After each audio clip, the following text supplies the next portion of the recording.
হাইড্রোস্যালপিংস থাকলেই আইভিএফ করার আগে কি ল্যাপ্রোস্কোপিক টিউবাল ক্লিপিং করতে হয়? হাইড্রোস্যালপিংস মানে হাইড্রো মানে ওয়াটার বা ফ্লুইড, স্যালপিংস মানে টিউব। এই হচ্ছে ইউট্রাস, এই দিকের হেলদি টিউব। এই দেখুন এই টিউবটা জল ভরে আছে। হাইড্রোস্যালপিংসের ভয় কি?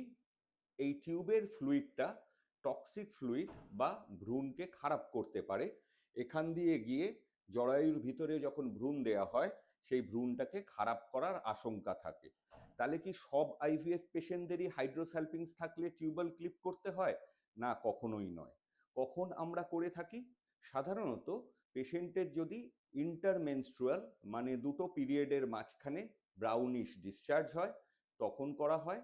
যদি আল্ট্রাসাউন্ডে বারে বারে এন্ডোমেট্রিয়াল ক্যাভিটির মধ্যে ফ্লুইড দেখা হয় তখন করতে হয়, অথবা ভ্রূণ ভালো এবং ইউট্রাসের লাইনিং ভালো অথচ বারে বারে পেশেন্টের হাইড্রোস্যালপিংস থাকার জন্য প্রেগনেন্সিটা আসছে না বা নষ্ট হচ্ছে, তাহলে সেই ক্ষেত্রে আগে টিউবাল ক্লিপিং করে প্রতিস্থাপনের দিকে এগোনো হয়।